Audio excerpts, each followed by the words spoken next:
Nearly 80% of Social Security disability applicants get denied the first time they apply, even though they should and eventually do qualify for benefits. I'm Sarah, I'm a lawyer at Atticus who works on disability cases, and I see this every day. So I've compiled my top tips for increasing the chances of getting your disability application approved. Let's get into it. Before I jump into the advice, I have to say that each case is going to be a bit different. Hopefully this video will be a jumping off point for you. But if you want specific advice right now about your circumstances, go ahead and click the link in our description to get to our 2-minute quiz. When you go to file your application, you can do it one of two ways. You can either use a lawyer or a legal representative to assist you, or you can do it on your own.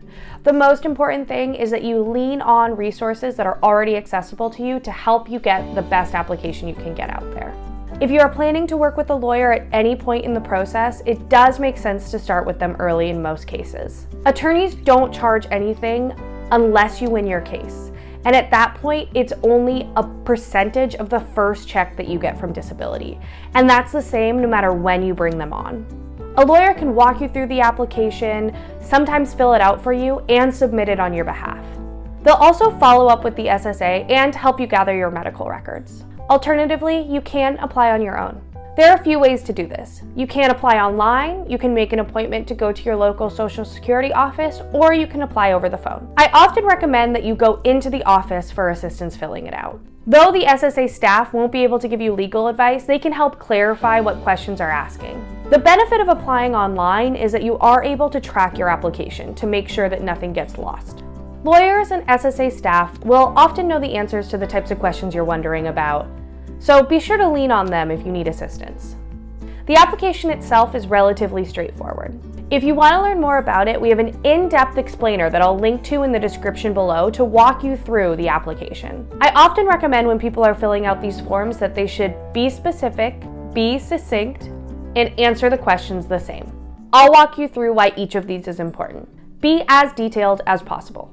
Instead of saying, "it takes me a while to get up," for example, say something more specific, like, "it takes me 20 minutes to get out of bed in the morning due to the pain in my back."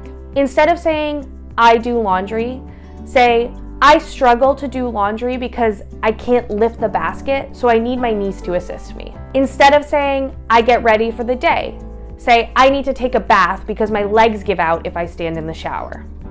All of these specific details help increase your chances of approval and build your case. Be succinct. You want to go into detail, but you should also stay on topic. The SSA wants details as they relate to your condition. Including unnecessary information can confuse your application. So, for example, saying, "I can watch a movie, but it takes me 4 hours because I need to keep pausing to take breaks because I struggle to focus."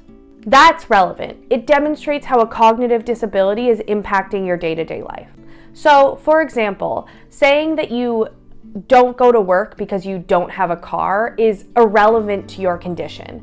But saying that you don't go to work because you don't have a car and riding the bus is too painful because it takes so much longer than driving is relevant to your condition. And that's the kind of detail that you should include.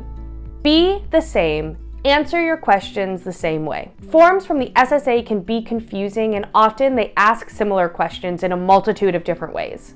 You'll want to make sure you answer similar questions the same way across all documents and across additional or supplemental documents that they ask you for, which we'll talk about in a second. For example, if at one point you say that you cannot walk for more than 5 minutes at a time, but in another question you say that you're able to go to the grocery store multiple times a week, that's going to seem inconsistent. And the SSA might ask, how are they able to do their grocery shopping if they can't walk for more than 5 minutes at a time? Maybe you use a walker, maybe you take a lot of breaks when you're grocery shopping and it takes you much longer than the average person.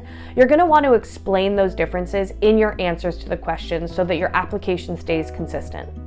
I recommend that after filling out your entire application, you go through and reread the answers that you gave to make sure that they are consistent across the board. And make sure to keep copies of your responses so that if the SSA asks for supplemental paperwork or answers to questions, you know how you answered questions previously. Which brings us to tip number 3. Make sure you've done all the paperwork. After you submit the application, the SSA will often ask for more follow-up forms. Most of these forms need to be filled out within 10 to 15 days, so it's extremely important that you follow up and submit them timely. Here are the most frequently requested supplemental forms from the SSA. First, the function report. This covers in depth how your injuries or medical conditions limit your day-to-day activity. Second, the work activity report. This form requests information about your work, your income, and any accommodations that you receive while working. Third, the work history report. On this form, you'll discuss why you can no longer do the type of work you've been doing for the last 15 years. You'll want to fill out these forms following the same 3 S's rule. Be specific, be succinct, and answer the questions the same. You can also find a detailed how-to guide in the description below. I hope you found these tips helpful. If you did, make sure to like the video, subscribe, and comment down below.